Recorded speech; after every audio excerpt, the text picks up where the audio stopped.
मेल report फरमान चन्ना high school one Shamsuddin बुलबुल में NGV पारां इफ्तार पार्टी जो एहतमाम कयो वियो, जंहिंमें एनजीवी इदारे पारां मेहड़ ताल के अंदर हिक साल में थियल सरगर्मियुनि जो जाइज़ो वठंदे साल जी कारकर्दगी बाबति शेयरनि खे ॼाण ॾिनी।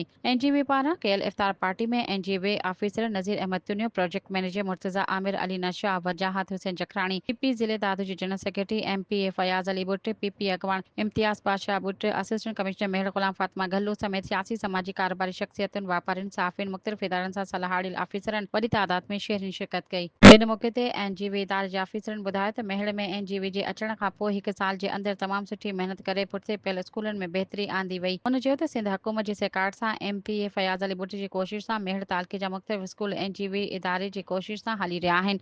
इदारे जा मरमती कम हलंदड़ आहिनि ऐं हज़ारे ॿारनि खे सुठी ऐं मयारी तालीम ॾिनी वञे पई। हुन चयो त सिंध हुकूमत में 40 खां 50 सैकड़ो ॿारड़ा स्कूल खां ॿाहिरि आहिनि, जिन खे स्कूल तरफ़ आणण लाइ वालिदैन जी सहकार जी ज़रूरत आहे। हुन चयो त अंदाज़न मेहड़ मां 1000 खां वधीक ॿार इंटरन खां पोइ कॉलेज तरफ़ ईंदा आहिनि, जॾहिं त 80 सैकड़ो ॿारड़ा गुरबत ऐं सहूलियत न हुजण करे हू वधीक तालीम पिराए न सघंदा आहिनि। हुन चयो त असीं ॿारनि खे हुनर जी सिख्या बि ॾेई रहिया आहियूं। मुख़्तलिफ़ शोबनि तहत ॿार जी ज़हनियत तहत हुनजी परख कई वञे थी। ॿार जे सिखण लाइ हुनखे उहा सहूलियत न मिलंदी ऐं बुनियादी शयूं न हूंदियूं त ॿारड़े जी तालीम मुतासिर थी वेंदी। हुन चयो त घणा ॿार घरां खाधो न खाई अचण सबबि ॿारड़ा देर ताईं तालीम हासिल करे न सघंदा आहिनि। इन ॿारनि लाइ बि इदारे पारां उन्हनि खे काफ़ी खाधो फराहम कयो वेंदो, जॾहिं त स्कूल अंदरि तमामु रांदियुनि लाइ ग्राउंड ऐं रांदियुनि जो सामान ॿारनि जी सिख्या ऐं पढ़ाई लाइ लाइब्रेरी ऐं ॿिया शोभा पिणु मुहैया कया विया आहिनि। एमपीए ऐं पीपी ज़िले जनरल सेक्रेटरी फयाज़ अली बुट चयो त 2010 ऐं 20 जी बोर्ड में मेहड़ वासियुनि पाण मल्हायो। हर ॾुखे घड़ीअ में मेहड़ वासी गॾु रहिया ऐं हाणे बि स्कूल इदारे में तालीम जी बहितरी लाइ असां मेहड़ वासी भरपूर किरदारु अदा कंदासीं। हुन चयो त अल्हम्दुलिल्लाह असांजी कोशिशूं ऐं महिनतूं साबियात थींदियूं आहिनि। ऐं